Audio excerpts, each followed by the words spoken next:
working over here, and I was living back in Ghana at the time with her 7 sisters. Oh wow. Yeah, wow. As a young person, sometimes when you're doing certain things, it might be jokes to you, but it's not, because you're running in and out of somebody's business. Sometimes society tells us predominantly young men, that they'll never amount to anything. There needs to be more recognition and more praise towards men, especially young men. And it's one of those moments I've really enjoyed. And I think that was the turning point for me. I'm just very no nonsense sometimes. I'm like, no, you're doing it. No questions about it. I'm now known as the Oracle. I don't think she knows the story up until this day. Her sisters did not tell her. I was delivering a program, and then my partner rang me up and she was like, yeah, I think I'm in labour. I was like,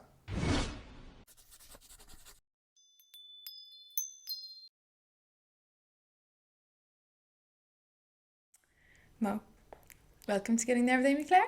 thank you very much. For the listeners/viewers, would you like to introduce yourself? Yes, hi everyone, my name's Mo, and I'm currently a youth worker at the Prince's Trust. So, in terms of how I know you, obviously met you at the Princess Trust as well. You're definitely one of those names that I remember Pavi was saying, and I thought I agreed with this. I think your name comes up a lot, but because you're so busy, not that many people get to actually have those big conversations with you. No. Yeah, so I'm really intrigued about this. Okay.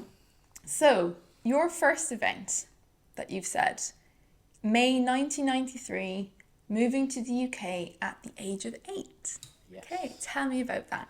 So, as I said, back in '93, I moved over here. My mum was working over here, and I was living back in Ghana at the time with her 7 sisters. Oh wow. Yeah, wow.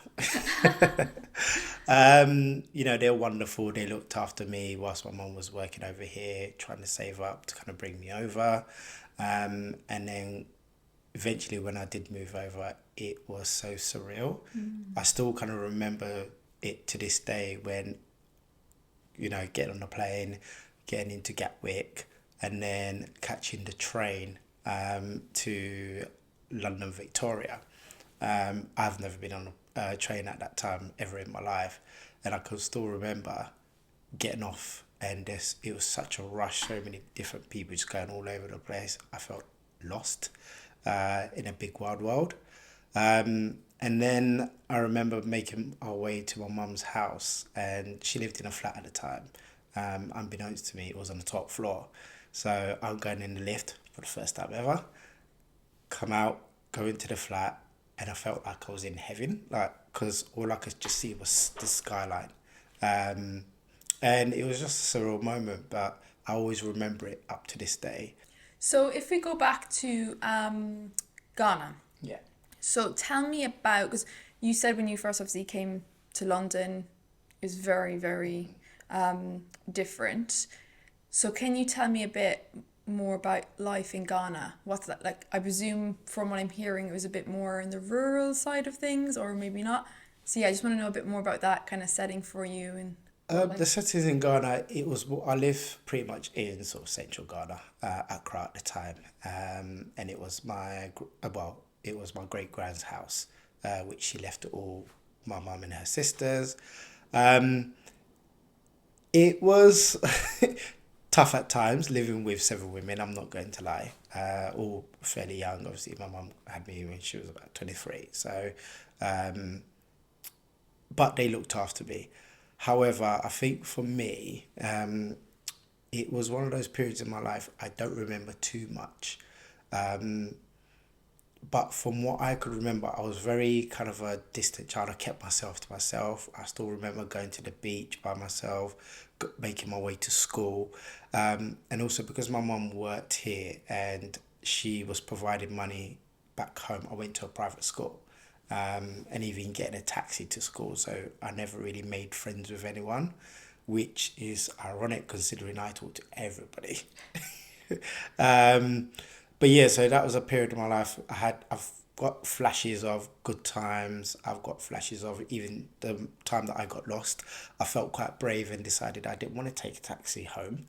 I wanted to walk to my aunt's house and ended up somewhere in the total opposite direction. Luckily, I was brave enough at some point when it started to get dark. I said, "Oh, I'm actually lost," and asked somebody for help. How old were you at this point? I was about 6. Wow. Okay. So Yeah. for like most mothers or parents or fathers, whichever, Yeah. they think like, right, 6-year-olds walking back. How far was school for your aunt's house? School was about, I'd say about 30-minute walk, so about 10 minutes in the cab. Okay. So it wasn't too far considering there's other kids from the area that walked to the school. But obviously my mum wanted me to get a cab, and I don't think she knows the story up until this day. Her sisters did not tell her. Really? Okay. Because for even allowing me, well, they didn't allow me, but I was in their care, and then I disappeared. Anything could have happened to me, but yeah, up to this day, my mum never knows, and she won't know. So. What was the school experience in Ghana like for you? Do you know what? It's funny because I had a teacher from the UK, so we had a white teacher, probably in a all black school, and I think for me it felt quite strange. Obviously, my culture and seeing this person, and then when I came to the UK, it wasn't a shock to me because I was so used to having that teacher in my life. Somebody coming from Africa over to the UK, it will be a big culture shock to her. And the fact that I learned English, in some stages, I was already ahead of some of the kids that were over here when I started school. They couldn't believe my reading and writing at the time. And it's not until my mum got a report that she actually realised, oh, well, he's actually doing really well at school, because I don't really talk about it, or I never did. But my mum was one of those people who worked a lot. Being a single parent, she worked pretty much all hours of the day. And sometimes I didn't see her for a few days. Really? Even though I was in the same house. But my uncle used to come and, look after me and then go home when she comes home. But I'd be asleep by then. And then she'd be gone to work by the next day. But yeah, Ghana, I guess it kind of having that school teacher helped prepare me when I moved over here. Oh, yeah. No, okay, that makes sense. And I do agree with a lot of people I've spoken to that have moved from one country to another. I think a lot did say that they couldn't speak English, or depending on obviously where they're moving. But so I can imagine that was a little bit reassuring for you to be able to go, right, it's not completely foreign to me, it's not completely alien to me. You said that you were kind of, was it like a shy kid, or was it more just kind of more introverted and kind of just... I'd say more introvert. Right. Yeah, very introvert. I guess live the house situation itself, and I think we had a little small community, and as I said, I never went to the same school as all the kids within the sort of little estate bit that I lived in, and all the other kids that went to the same school with me didn't live near where I did, so that's where it was a bit like I was more of a loner at the time. Don't get me wrong, I did have friends, but I guess part of me just liked to do my own thing. No, I completely understand that. And it kind of still resonates to me now. I can have loads of friends, etc., but I still kind of like my own company. I can still function, which I don't mind. I feel you. I think as well in the line of work with youth work, Yeah. you're investing a lot of emotional energy into those young people. And I think sometimes I found that in that work, it's super rewarding, but sometimes you don't actually realize until, say, after a program or after a particular event or whatever it is, how much energy that you actually use. And that's, I think, why that kind of job isn't, like, those jobs are important. You hear it in healthcare and stuff like that as well, but sometimes you don't actually realize until after. You're like, whoa, do you know, I really am using up my emotional energy into that person or people. You said obviously, like, okay, you're quite chatty now or whichever, but in terms of not just the school experience, but I'm just interested in that transition. Yeah. So how did you change or develop either way? Some people find moving not just country but place, they blossom. Other times they kind of find that really difficult, and there's a lot of barriers to change. How did you find it? Do you know what? I'll attribute that to two of my closest friends. When I moved over here, my mum had like two close friends. One of them, her son was in the same class as me, so I used to go over to theirs, and then they introduced me to one of the other friends who lived around the area. So we kind of became this little clique, and even though he used to introduce me as the African boy, but because my English was quite good, I think they brought out the best in me. And I think it was refreshing for them to meet somebody new. And, we used to go places that technically I weren't allowed to go, but they still took me anyways. And I think just that in general, just the way they treated me as a person rather than who's this new kid on the block. They didn't see any issue in regards to colour. Both my friends are white, so it was. I guess at that time I never really thought about it, but they're the ones who helped me transition more than anyone that I could think of. I think what a lot of people find, and I definitely find personally, is like when you're pushed outside your comfort zone, it can be for some quite a difficult process, but then upon reflection, it's like, wow. Others are kind of acknowledging in the midst of that process, you're like, this is actually quite rewarding, or this is quite interesting, or so it sounds like what you're kind of saying is, I think, first of all, that kind of genuine respect, right? Yeah. But also you said they were kind of taking you on a few adventures and stuff like that. And I think as a kid, like we all kind of like that really, don't we? Would you say that in terms of like, obviously when you came over you were 8, right? Yeah. So that was like more primary school. Yeah. Then tell me about that kind of transition into secondary school. Were you still with those mates of yours, or how was that kind of experience for you? So, secondary school wise, one of my friends, we both went to the same school. Okay. We was in different classes. So I think secondary school, you start meeting new people, you start making new friends. And, although we were close, it's like we now had different friends. But when we left school and we went back home, we were still friends. And then one of our other friends went to another school. But it's kind of the era where schools play football against each other, so I saw them quite regularly, like because we was competing with each other as who's the best school. But no, yeah, I think moving into secondary school again, by then I'd started becoming this person who would talk to everyone, and then friends with everyone, no matter what your background was, no matter whether some people would say a nerd or a geek, I would still talk to you. And I guess that's where I started learning about myself a bit more. Never ever was I judgmental. I think I just kind of took everything in and just became everyone's best friend until you got my nerves, obviously. Yeah, I think when you're speaking to lots of people from different like backgrounds and stuff like that, like it does, I find it makes it creates an environment for more open-minded thinking, right? So we just spoke a bit about your school experience, but your next event was October 2007. So we're jumping a little bit here. So the Princess Trust. So this is going to be, obviously, I know you from the Trust, but I didn't realise actually you started, or did you? Was it you were a young person, or was it you started? Okay. I actually started my first role at the Trust back in 2007. Wow. In fact, it will be 16 years as of next week, Monday.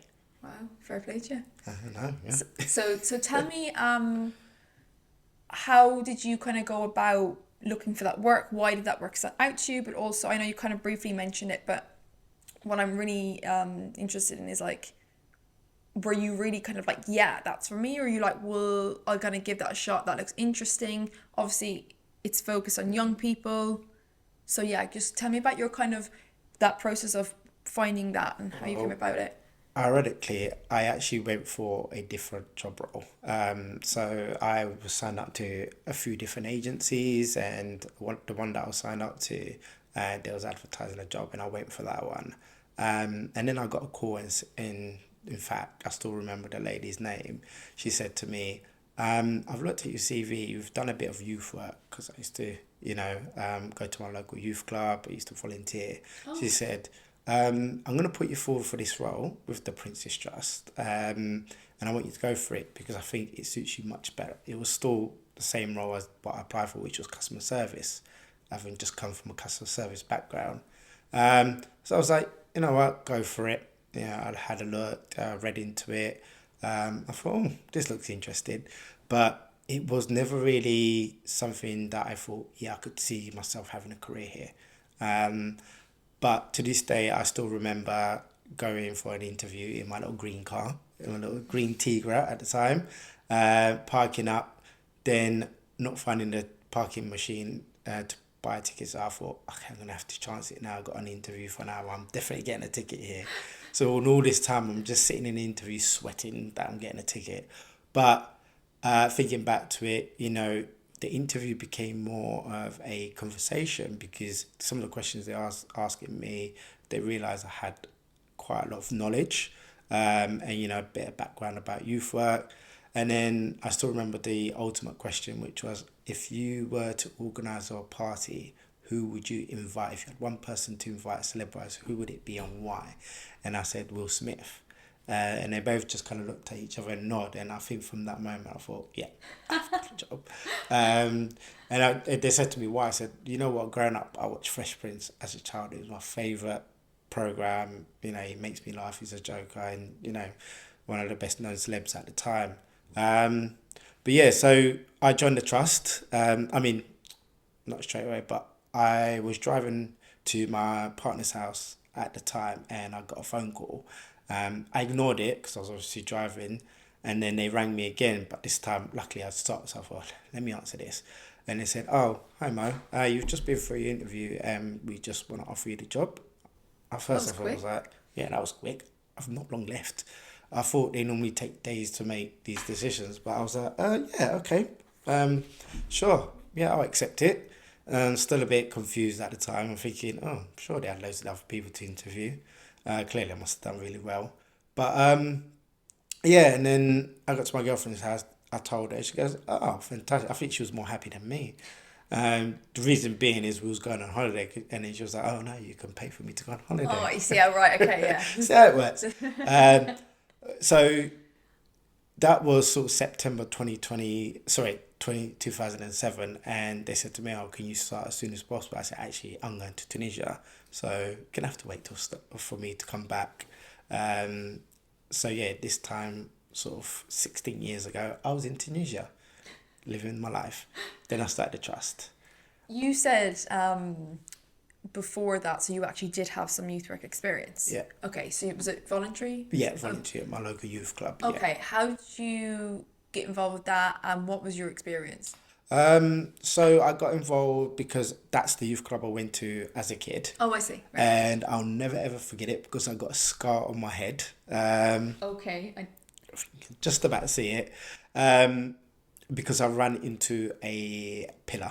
You ran into a pillar. Yeah, it was right behind me. I didn't see it, and I turned around and ran straight Oh, I into it. see. But I think it was karma because I was taking a mick out of somebody. So, and then yeah, and then I think it was a shock to my system at the time, but I just like stood there. And I think blood was gushing down, and I didn't feel it because of the adrenaline. Everyone's just staring at me like, Oh, you properly bashed it. yeah, proper bash it. Yeah, proper Oh proper my bashed God. it. And then yeah, somehow I ended up in the GP. I'm like, shouldn't I be in the A&E yet? And even they were like, yeah, you need to take your A&E. How old were you? I was about 10 Oh, at the yeah, time. quite Yeah, little. yeah, so Yeah. quite little at the time. Um, but yeah, I left the youth club, and then my brother started going there when he started the school because it was literally opposite the school. So I used to go and like pick him up, but sometimes I'd get there early and they would get me to help out with all the other kids. And then when I started secondary school, I used to go there on certain days. And then when I left secondary school, I went there during the summertime. And then the sort of manager at the time said to me, oh, like, because you're here pretty much every day and you live across the road, do you want to come and volunteer, you know, and help out? And I was like, sure, why not? And it's one of those moments I've really enjoyed. And I think that was the turning point for me. Although I never thought that moment would be a reason why I got the job at the Princess Trust, because uh, when I left school, I went to college, did an apprenticeship. But then my mum was this person that you're working, you're not going to be sitting at home during the summer holidays or school holidays. So I used to get up and do cleaning at like 5, 6 in the morning. Then I said when I joined other agencies, I've been a delivery driver, I've been a what you call a removal man, I've done admin in an office, all possible jobs, even worked in like a post room for like a year and a half in the evenings. Um, and then, as I said, when I eventually joined the Princess Trust, and the reason why I got the job was because of my youth work experience, and I was able to kind of put them down as a reference.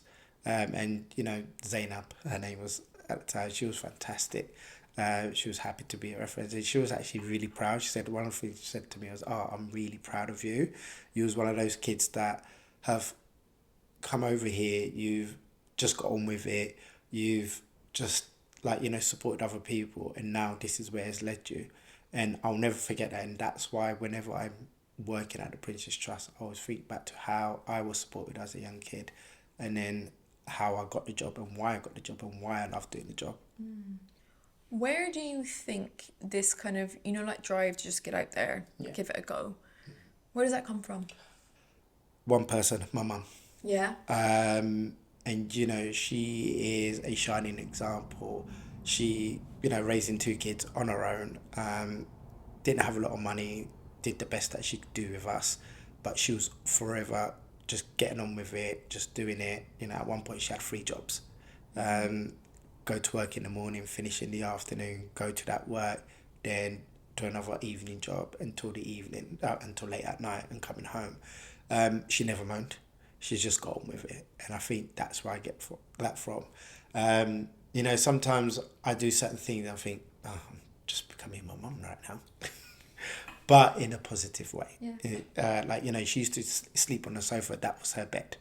And I find myself doing that, and I think I'm slowly turning into my mum, but I always see that as a positive thing. As I said, and even now, what she's done for us and set us up in the sense that I'm a family man, my brother's a family man, all because she put everything that she could in place to make sure we succeeded. We could have easily taken advantage of her not being around, and she was doing everything she can to make sure we was in the right path. And as I was saying, we could have easily joined the gang and gone down the wrong path, but I think it always played in the back of my mind, remember what your mum did to bring you over here to make sure you had a better life. And yeah, so I think as well, because you said you're a family man, it's like the family values. It's like instilling that. And yeah, I mean, I've actually been kind of, I wouldn't say researching, but just really kind of pondering that. And it is true. It's like when they are instilled, as a child, and, kind of part of that is like responsibility, right? So yeah, I think that's really, really important. Because what you were saying, there's quite a lot of young men at the moment, they're struggling. yeah. And that comes from a sense of, or sorry, I should say a lack of purpose, kind of. You obviously had a bit more of a drive to get on with it, and I know you credit that to your mother. What kind of advice would you give them, if you do have any, like in terms of just getting out of that rut and giving it a go? Well, I kind of use it when I'm on program, and when I'm having one-to-ones with young people, get to know them, and they tell me a bit about their background. And one of the advice I always give them is that, look, you are the only person who's going to make your own decisions. Other people will try and give you advice, etc., but ultimately you are the only person that can decide what route you take in life. Sometimes I can resonate with them, like when they say, "Oh, I come from a single parent background." I say, "Look, I've come from a single parent background, but if I followed a certain crowd, I wouldn't be where I am today. I've always been that person just wants to make my mum proud." I said, obviously everyone's life is different, but my advice was like, look, forget all the excuses. You are here today because you want to change your life. now prove to me and prove to yourself more than anything that you want to change your life. No more excuses, because sometimes we bring all different excuses as to why we can't do certain things. But sometimes they're valid, but there's always a way around it. But yeah, I guess each advice that I give every young person is slightly different because of their situation. But ultimately, you make that final decision. Yeah, no, it is true. I think looking at an individual level is quite important. But what you also said there is like, there's only, I think, depending, or not even depending, all of us have different right backgrounds, and some are a bit more traumatic than others. I think everyone has some trauma, but on different levels, like different degrees. Definitely. But I think that what you said is really important, and it's come up in even other podcast episodes as well, which is like, sometimes like fundamentally you're in charge of your own life, right? But you kind of need to go out and get it, and it is difficult. And I think, obviously, compassion is super important, but as you said, like, and I noticed this actually in my own time, or sorry, my own experience with young people. Sometimes that kind of like just being super compassionate, they're still stuck. And actually what they need, and I noticed this, and obviously it is individual level, but most actually react quite well to like, come on, let's go. Let's do it. No excuses, let's go, let's get it. And that was quite eye-opening for me. And I think because obviously we were like working with a good representation of many different young people, right, over the years. And I think that was why it was really, really insightful job for me, because it's just one that I've learned that, well, if they're a portion, then you can expand that, right, to the young people population. I was like, oh, yeah, actually, they need some guidance, but they also, I think there's sometimes a lack of discipline. Sometimes it's just genuinely feeling a bit stuck and just need a bit of reassurance and stuff like that. But no, I just was curious as kind of what your view was on it and kind of what your experience was. So yeah. Yeah, I mean, to add to that, one of the things a lot of my colleagues sometimes say is you're very no nonsense with your young people. And I said, look, sometimes you have to be. Sometimes they've just come from a background or met so many different people. They've just been like, oh, we'll be okay. Your life will change, etc., etc. I'm just very no nonsense sometimes. I'm like, no, you're doing it. No questions about it. And even it's that thing about me that sometimes I bring my work with me, even in my daily life and outside of work life. I went to Tesco's the other day and there was a group of lads just running in and out around, messing around. So I just said to them, oi. And they all just looked at me. I said, look, stop messing around, because you know what's going to happen. Security's going to come in a minute. Then they're going to chuck you out. Then they're going to accuse you of, taking something because of what you're doing. And Lord and behold, security actually come out and they were being accused of taking something even though they hadn't.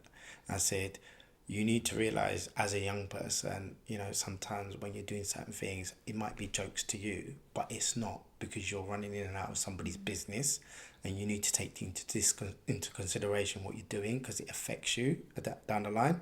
But yeah, and then I start thinking, why am I in work mode when I'm not in work mode? That's actually But it's because paternal. of my caring side, yeah. Yeah, it's very paternal. But I think that's really nice though.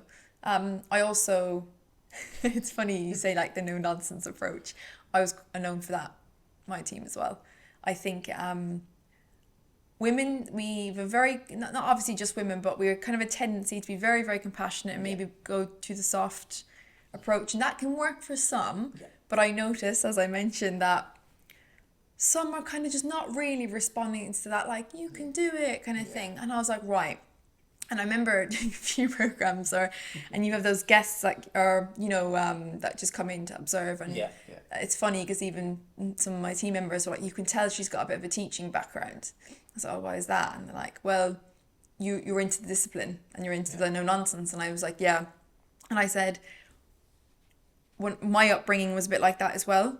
It's like, come on now. There's only so many excuses. You just got to get on with it. Yeah, I just find that partly obviously due to upbringing, but also just observation as well. I find that the young people don't always respond to, as I mentioned, the kind of softer approach. And it does make me laugh. And I kind of realised, I was like, right, I don't think I'm going to be the most liked perhaps. But what my kind of goal is more respect, because therefore the ultimate goal is for them to find this beneficial, right? And I would be the exact same. I'm like, no. And I remember even some of my colleagues at times would just look at me and be like, because I would be a little bit more strict. And I find that quite funny. And I kind of just took ownership of that. I was like, that's fine.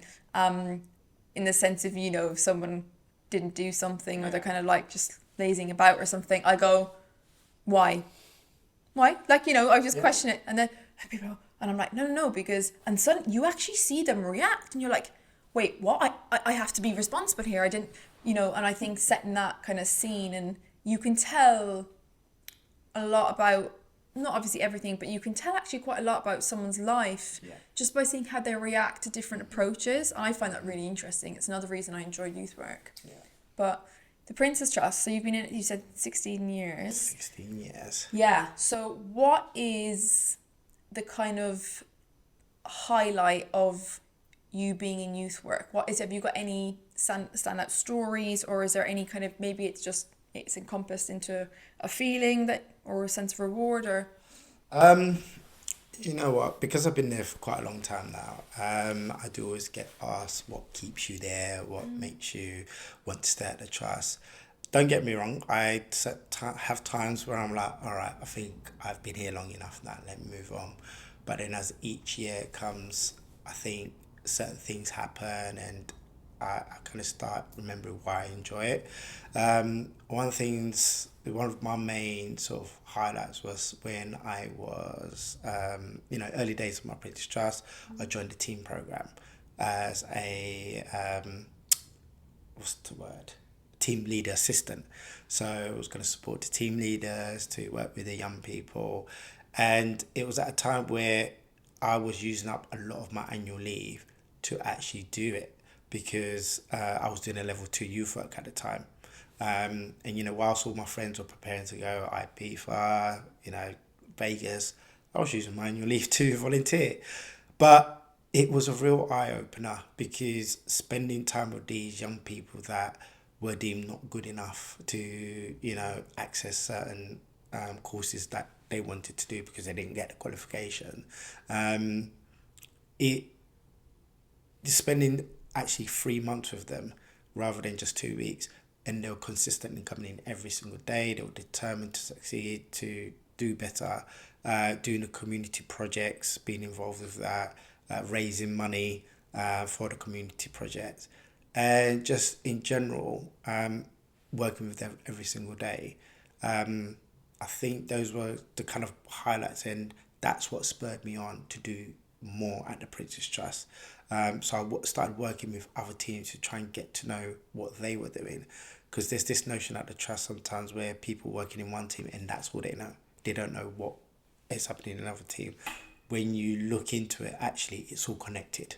So a young person that's done a team program will then go and get started, will then go and get into, and then eventually get a job, or vice versa. And I started connecting with other departments, and it helped me succeed in a sense that whenever I came up in our restructures, as we've had so many over the years, I was able to talk from experience, like having to interview for my job again. Actually, I then become valuable because I am now known as the Oracle. Having worked with so many different departments, whenever a question is raised, I'm like, speak to this person in this department, they'll be able to help you, or this is what you need to know in regards to this department, etc. It's like the big name on campus. Yes, I really am. But the main thing is, for me, working with the young people, no matter how many young people you work with, each are different and individual in their own way. Some may have similar characteristics, but in fact, they're all different. For sure, yeah. And sometimes just a simple thank you, Mo, is more than enough. I had a text recently, a young person I supported like 5 years ago, wanting to refer their sibling, who's now old enough to join our courses, and the fact that they still remembered me, and then reminds me of why I'm doing what I'm doing, and then I'm making a difference, not to just one young person, in fact, if affecting their family in a positive manner. So now they're referring siblings, they're referring friends, they're referring family members, cousins, etc. I've once had two brothers and a cousin and a sister attend a taste today. Really? Yeah, I love it when that happens. I've had a few like husband and wives. Yeah. I love that one. Oh, I it's try just to so avoid cute. that one. Really? It can become a bit complicated. Maybe, I Yeah. suppose. I find it really cute though. I was like, oh, this is, they did it together. But speaking of young people, really, really young people, Yeah. your third event, October 2015, you became a dad. Yes. So I these did. are really, really little young people. Yes. Tell me about that experience, about becoming a father for the first time. Do you know what? I think as much as, like, people, when they know they're going to become parents, they start to panic. I didn't. There's a 9-year age gap between me and my brother. So my mum used to make me really get involved with like changing him, looking after him, bathing him. So part of me felt like I was already ready. And I guess working with young people, there's so much support that you give them that you almost sometimes feel like you're a parent, because that's just the nature of the job role. So I was fully prepared. I remember I was delivering a program, and then my partner rang me up and she was like, "Yeah, I think I'm in labour." I was like, I won't swear, but yeah. I was like, You can if you right, want, okay. don't worry. Yeah, I was like, shit, okay. So I pretty much had to just call Manchester. My partner's in labour, I need to go. But apparently it was forced labour, it was Braxton Hicks. Yeah. So we went to the hospital, they sent us home. And then a couple of hours later, she was like, yeah, I really think I'm in labour. So I called him up and was like, yeah, she might be, so bring her in. But she hadn't dilated enough. So, yeah, but part of me was still half at work. I was still concerned about how my young people were doing. It was an M&S program, which was in Marble Arch, and we were in the UCL hospital, so it wasn't too far. And in fact, the next day, it was their celebration event, and I actually went in, just have with lack of sleep, dressed in my tracksuit, and they were all happy to see me. My child hadn't been born at the time. I was like, "Where's the baby?" I was like, "It's not here yet." He's like, "What are you doing here? What are you doing here?" So look, I had to make sure you lot got all your certificates. My manager looked at me and was like, "Please leave," but in a positive way. But yeah. So a couple of days later, what felt like forever, my son was born. Most amazing feeling in the world. But I said, because I'd already been prepared for this role. I guess I was excited, but I was just like, yeah, I'm just getting on with it. In fact, I think my partner enjoyed that I was very hands-on, because it meant that she could have time to recover. But yeah, just thinking back to it, most amazing day ever. Just being a dad, and even up till now, having a second child, I'm still the same person as I was back then when I was first become a dad. Hands on. Family matters to me. My thing has always been a work-life balance. Being able to go to work, do what I need to do, but also when I get home, I know I have to spend time with my family. Yeah, presence, right? Yeah, definitely. I see people working at ridiculous times, like even when they're home from work, not having time with their kids. And a lot of people say to me, "Oh, you're such a good dad. You always spend time with your kids." I'm like, even though, a lot of time men get praised because they do what they're supposed to be doing, but mums do it every single day. I would say, "Oh no, I'm just doing what I'm supposed to be doing." I love spending time with my kids. But yeah, it's just, having that nurture and what I do and support young people, I need to make sure I'm doing the same at home.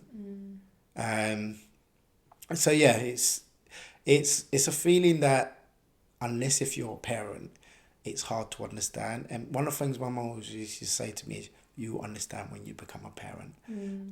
When I became a parent, I was like, okay, certain things, but my child was a quiet child. I thought, yeah, I've been blessed. This child just does this whole, nappy changing was a breeze.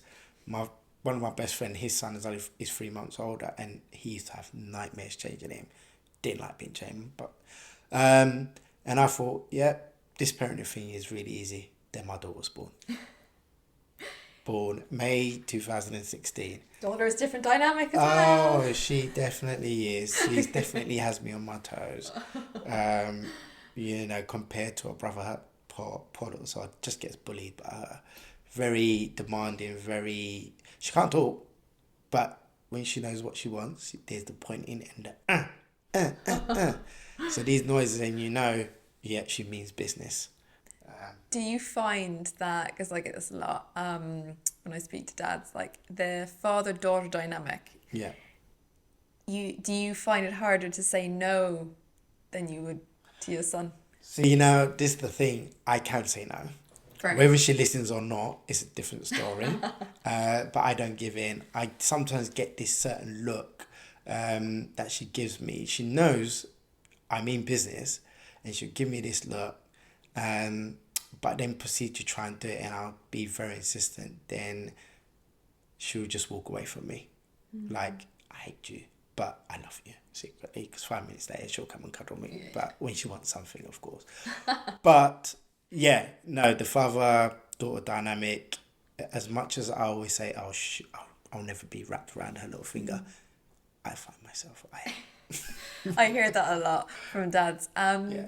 Also, I was even watching a clip of a psychologist the other day, and she was kind of going into this and how she's spoken to even like celebrities, footballers, all this, and they speak about how, they've scored a goal in the World Cup, or they've some big achievement at work, like something quite major, but still the birth of their child Yeah.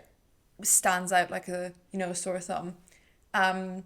How has fatherhood benefited you, or like changed you for the best, or those kind of like lessons that you've learned from it? Well, for one, I stopped going out. Okay. Couldn't afford it anymore. No, I think it benefited me in a way that as a dad, I now know I have a responsibility. And, doing the work I do, I see how some of the kids end up where they are because of, family dynamics and the home life. And I don't want my kids to kind of ever feel like they never had a loving, upbringing.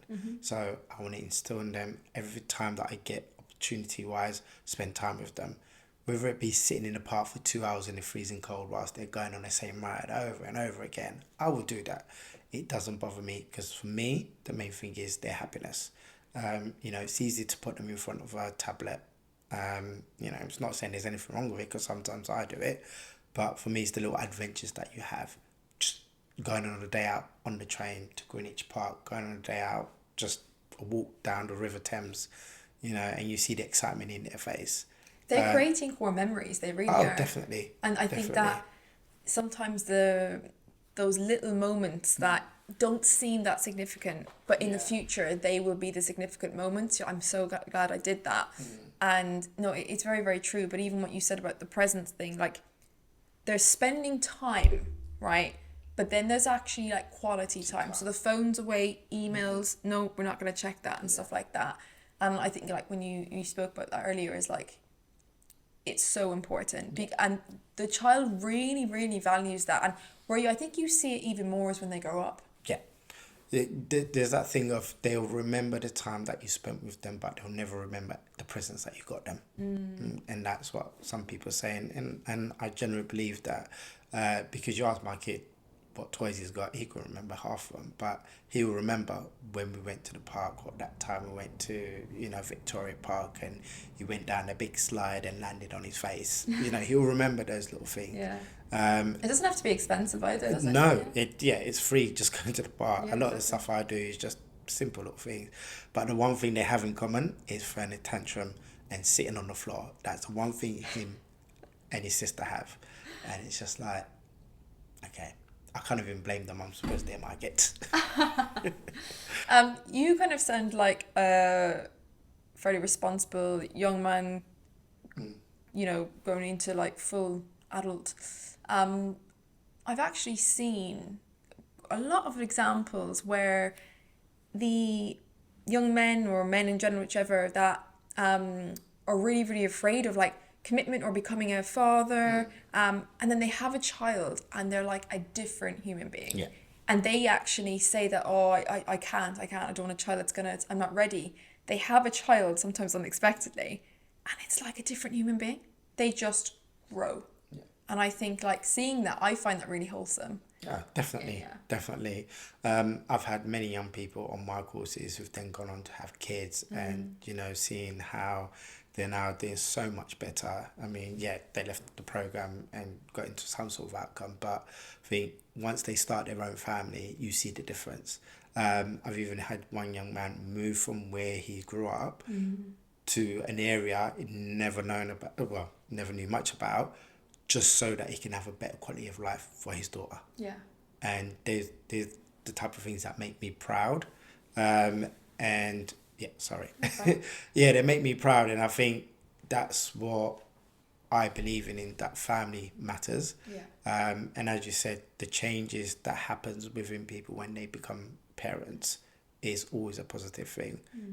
You know, there will be struggles, don't get me wrong, but ultimately they realize, you know, this little human relies on me. Yeah, I think And they don't want them to, they don't want them to go through what they went through. yeah, and that's the thing where I've seen some people, this is not just men, women too, they can either, if they've got a negative experience, they kind of replicate that, which is obviously not great. But other people, they really they try to make sure that what they give their child is so much better, and that's a real sense of purpose. I know this is across all the human race, but I've been kind of studying this recently. Men, they really need that sense of purpose. Like when you see men that are lost, what lost means is I don't know what direction to go because I don't know what my purpose on this planet is. And obviously it's not for everyone, I get that. But I do actually think, I've noticed this, there is a stigma that kind of puts men off having that family. I've really seen it. And I don't think it's good. I think that I've seen it myself. I know it's not for everyone, but and that's fine. But I really don't think we should be discouraging young men from growing up and actually, because that purpose that you can have, and as you correctly said, it's a lot of challenges, but the thing is that challenge is what creates reward, what creates that purpose, right? If everything's just easy, let's just be on the beach with a cocktail for the next 50 years, people think that sounds great. It's not.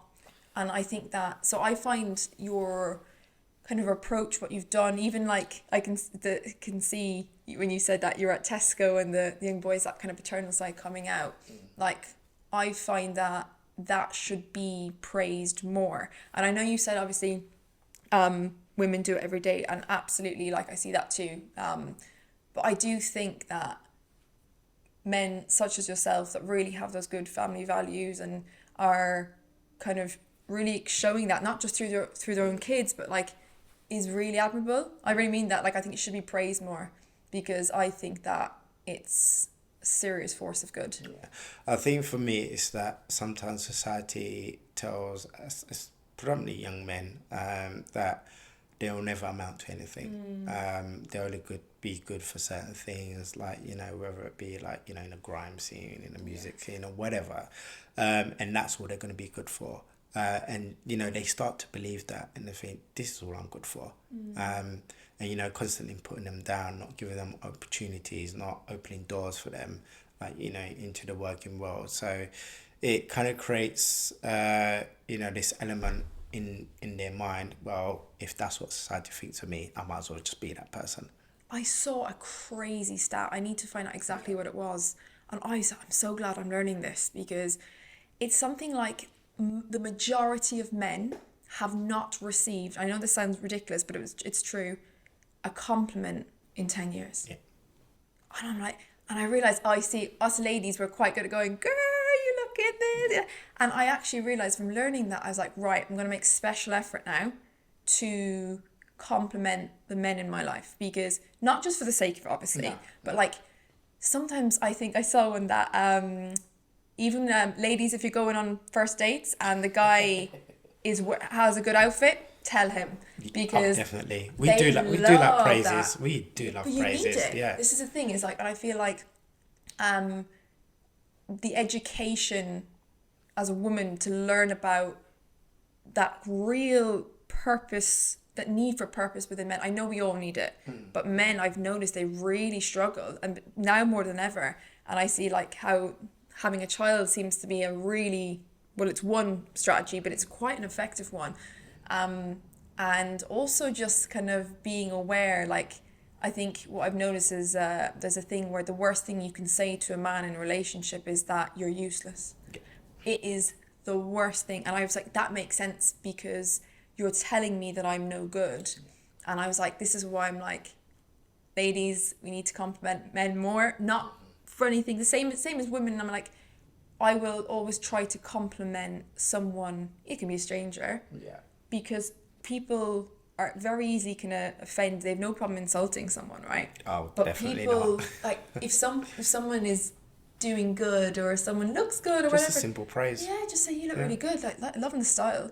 I actually said it to a few men, even like strangers and stuff. Like if they've got a nice jacket or something, and they literally Yeah, light they up. light It's up. actually like a little kid. And sometimes you see it in the young people, especially the ones that I work with.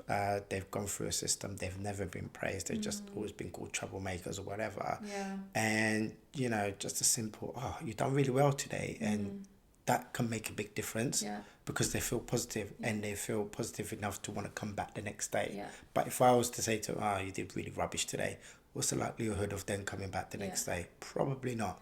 Yeah. So yeah, I totally agree with you. You know, there needs to be more recognition and more praise towards men, especially young men. Absolutely. Yeah. No, I'm quite passionate about this. Yeah. It started with like men's mental health.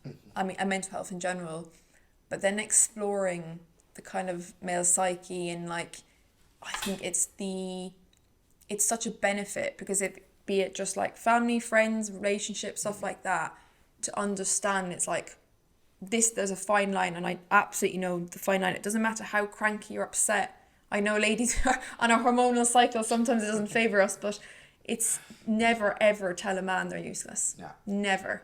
It's the absolutely draws the line. It's I think you know, you can explain how they can do better. Sometimes that's communication, but also just go out there and give someone a compliment. And that doesn't obviously just with men, that can be with women and young boys and girls too. They absolutely love it. But I just think we sometimes think that men are fine with just not hearing that praise, but they absolutely need it.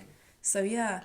I mean, it's funny you talk about praise because growing up, my mum wasn't always a person to praise me, but my brother would get all the praises. Was he older or younger? He's the youngest. He's Right. the baby. Sorry, you said 9 years below? Yeah. Yeah. Yeah, so he'd get all the praises, whereas I didn't. And then one day I said to her, I said something about our favourite child, and you was praising him. She said, the reason why I don't praise you is you've already done more than enough for me to praise you. So I don't need to, because you are a good person, and I see it every day. And I was like, oh, I never ever saw it that way. She praises my brother to encourage him. Right. Because he was a bit of a mummy's boy, kind of very clingy, but she praised him to build up his confidence. Whereas me, I was already confident. Interesting. So that was the difference. Yeah. But she always says to me, look, I'll always be proud of you, whatever you do, etc. And even now, it's like, obviously, she's got 2 grandkids from me, and, you know, always saying how proud she is. And it's right, like, we like to be complimented as well. Words of affirmation. Definitely. But then it also goes down to this stigma of, like, you know, if like men are praising each other, they're becoming soft or whatever. It's, I feel like sometimes men just want to be macho. And that's totally fine as well. And that's fine as well. And I think there's a stigma there that we're trying to stop men from being that too. Yeah. And I don't agree with that. No. I think, lads, if you want to be really manly, macho, you do that. Yeah. I think what I've noticed is more from my perspective as a woman, it's like that thing of, you know, what actually a man thinks and how he feels is not, because they don't show as much, right? Even though women are very good at reading emotions, but I think it's so important, like understanding it's like, okay, this is the fine line. This is actually that sense of purpose within men. I think that's something that I think it should be in mainstream education, like all psychology, like that should be taught because it's so useful. And I think it doesn't mean you have to go around going like compliment. Also, you equally have to call someone out if they're acting up. And I think that's also friends. We need to call our friends out. Family, we need to call our family out for doing that. But I'm just talking about the kind of that stat of like most men not getting a compliment, just even if it's once a year. It's like, I thought that's ridiculous because I can tell you, like, most women, we're quite good at complimenting. Oh, definitely. Obviously, how sincere it is, well, we don't know. But like, but still, that's a different topic. yeah, that's for another podcast. But Mo, at the end of every podcast episode, I ask a Mm-hmm. question. Go for it. So I want you to picture Mo in 10 years, and he walks in now and he sits down next to you. What's he going to say to you? Well done. Yeah? Well done. Do you know what? I've been thinking about the next 10 years in terms of what I want to do. Having been at the trust quite a long time now. And one of the things I actually want to go into is fostering. Oh, I love that. So I think being at the trust has helped me prepare for that. And I think within the next 10 years, it's definitely something on my radar. So, One of my podcast guests has 7 foster kids. wow. He's been doing it for how many years? I'm happy to put him in contact with you Oh, about any definitely. tips. He's, Yeah, definitely he's also a therapist. something that I need to yeah, kind of find out more about. Yeah, so he talks about that in one of his episodes, which is really Oh, interesting, amazing. his foster journey. He has his own kids as well. Okay. So yeah, but no, that's a lovely answer. I'm glad it's positive as well. It's really, really nice.